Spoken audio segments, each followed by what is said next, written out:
Modifiers, যারা HSC student আছেন তাদের মডিফায়ার্সে আর কোনো ধরনের কোনো সমস্যা রাখবো না। আমরা কয়েকটা রুলস প্র্যাকটিস করব এইখানে মডিফায়ার সম্পর্কিত। তো মডিফায়ার্সের ভিতরে সবচেয়ে সহজ যে রুলসটা, সবচেয়ে সহজ যে বিষয়টা, সেটা হচ্ছে ইন্টেন্সিফায়ার এবং পসেসিভ। এই দুইটা জিনিস সবচেয়ে সহজ, একদম সহজ। তার মানে শুধুমাত্র একটা মাত্র শব্দ ইউজ করতে হবে, যে ইন্টেন্সিফায়ার এবং কোয়ান্টিফায়ার দুইটা জিনিস কিন্তু আলাদা।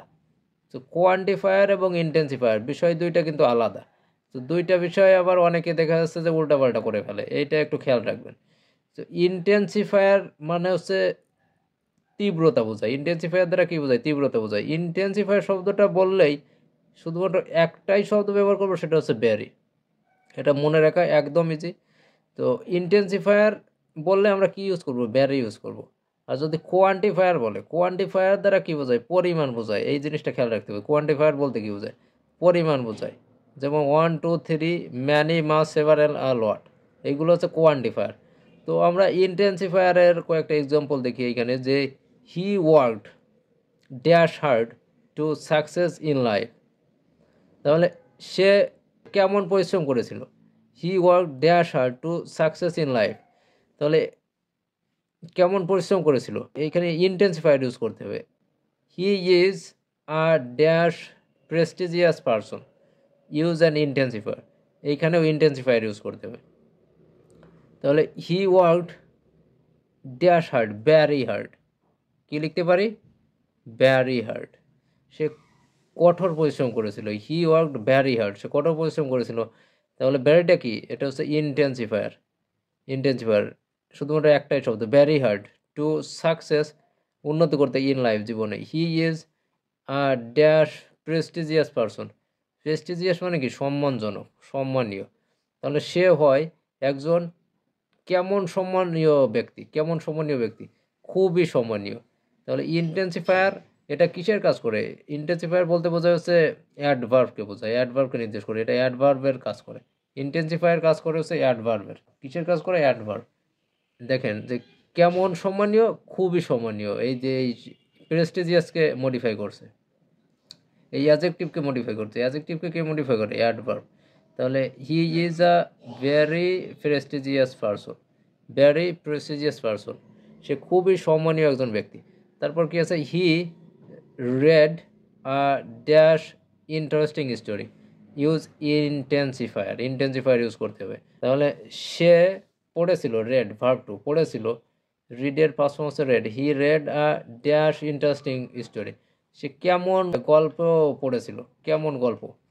Very interesting. হি রেড, সে পড়েছিল, হি রেড আ একটা ভেরি ইন্টারেস্টিং স্টোরি, খুবই মজাদার একটা গল্প পড়েছিল। এটা হচ্ছে ইন্টেন্সিফায়ারের আমরা কয়েকটা এক্সাম্পল দেখলাম।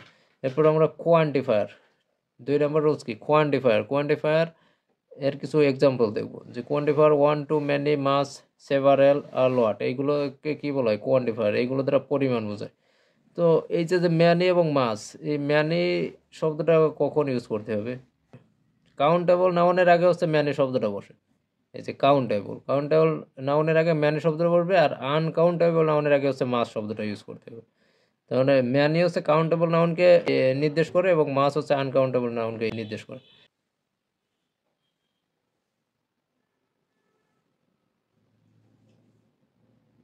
আচ্ছা, কোয়ান্টিফায়ার। কোয়ান্টিফায়ার মানে কি? পরিমাণ বোঝায় যেটা দ্বারা।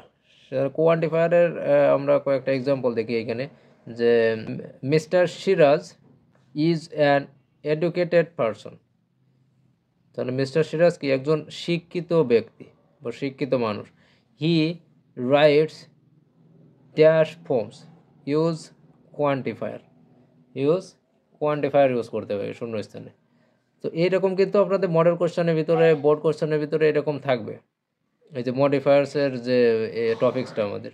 হি রাইটস ড্যাশ পোমস, এইখানে আমরা কি লিখতে পারি? যে সে লিখেছিল অনেক কবিতা। তাহলে হি রাইটস কি ইউজ করতে? কোয়ান্টিফায়ার। কোয়ান্টিফায়ার্স ভিতর থেকে আমরা কি লিখতে পারি? আমরা লিখতে পারি এখানে ওয়ান লিখতে পারবো না, কারণ এখানে যেহেতু প্লুরাল আছে নাউনটা। তাহলে এখানে 2 লিখতে পারি, 2 পোমস। এটা আমরা এখানে অ্যান্সার হিসেবে লিখতে পারি, অথবা কি লিখতে পারি? Many poems. তবে কোয়ান্টিফায়ার বললে আপনাদের একটাই মাত্র আপনারা শব্দ ইউজ করবেন, সেটা হচ্ছে ম্যানি। কোয়ান্টিফায়ার বললে ম্যানি শব্দটা ইউজ করবেন, আর ইন্টেন্সিফায়ার বললে ভ্যারি শব্দটা ইউজ করবেন। একদম সহজ করে দিলাম। তাহলে he writes dash poems, he writes many poems, সে অনেক কবিতা লিখেছে, হি হ্যাড ড্যাশ বুকস, এখানে কোয়ান্টিফায়ার ইউজ করতে হবে। তাহলে আমরা এখানে কি লিখতে পারি যে ম্যানি বুকস, কি লিখতে পারি যে ম্যানি, MANY। তাহলে হি হ্যাড ম্যানি বুকস, তার অনেক বই ছিল।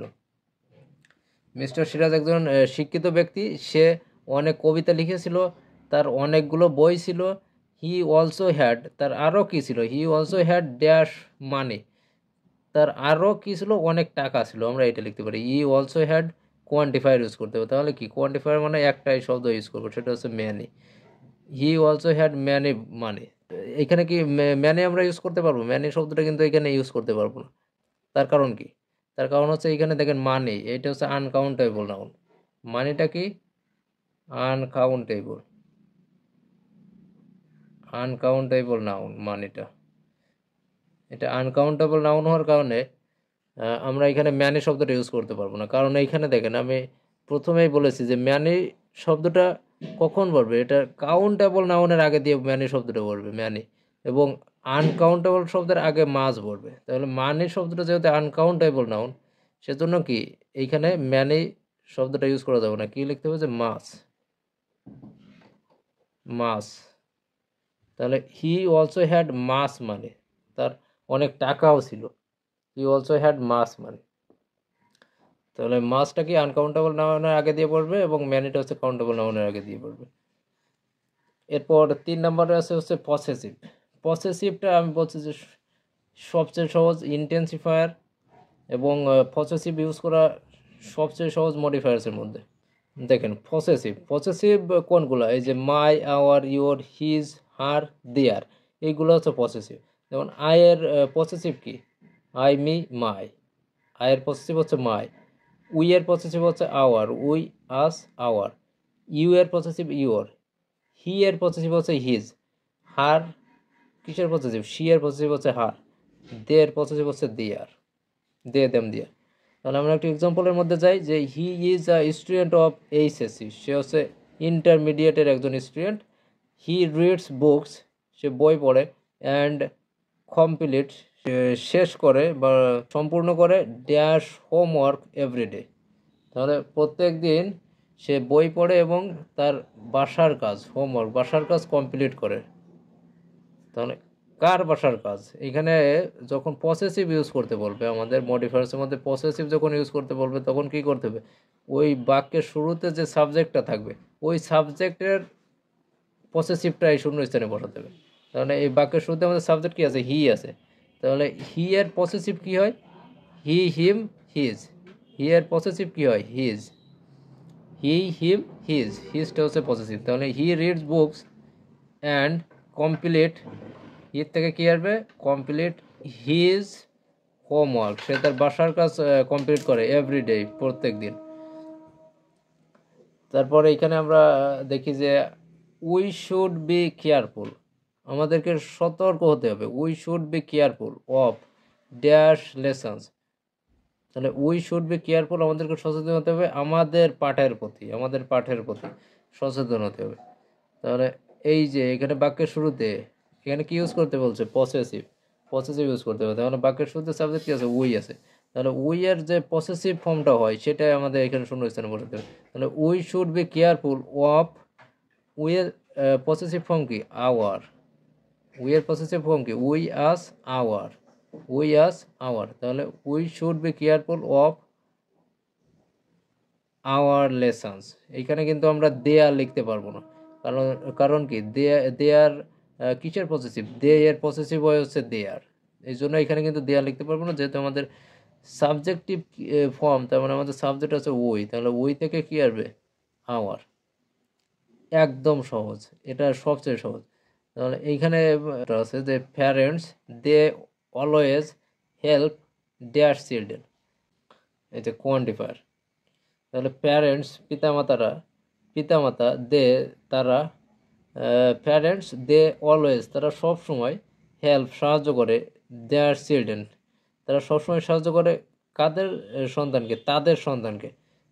এই যে এখানে সাবজেক্ট কি আছে, দে, তাহলে তারা সাহায্য করে তাদের সন্তানকে, তাদের ছেলে মেয়েদের পড়ালেখার জন্য। তাহলে they always help their, they always help their children, তারা তাদের সন্তানকে সাহায্য করে পড়ালেখার জন্য। আশা করি বিষয়টি বুঝতে পারছেন। এই যে আমরা যদি এরকম প্রত্যেকটা রুলস দেখি, ধরে ধরে শিখি, তাহলে কিন্তু বিষয়টা খুবই ইজি হয়ে যাবে। দুর্বল স্টুডেন্ট আছেন, আপনার জন্য এই চ্যানেলটা কিন্তু সো মাচ ইম্পর্ট্যান্ট, কারণ দুর্বল স্টুডেন্টের জন্যই আমি ক্লাসগুলো আপলোড করি এবং আমার প্রত্যেকটা ভিডিও কিন্তু তাদের উপযোগী করে তৈরি করা। তো আপনারা যারা এইচএসসি স্টুডেন্ট আছেন বা অন্যান্য ক্লাসের স্টুডেন্ট আছেন, তাদের জন্য আমার চ্যানেলটা সো মাচ ইম্পর্ট্যান্ট ইংলিশ শেখার জন্য। তো চ্যানেলটা সাবস্ক্রাইব করে পাশে থাকা বেল বাটনটা অন করে দিবেন এবং ক্লাসটা ভালো লাগলে কিন্তু অবশ্যই লাইক করবেন আর ফ্রেন্ডদের মাঝে শেয়ার করবেন।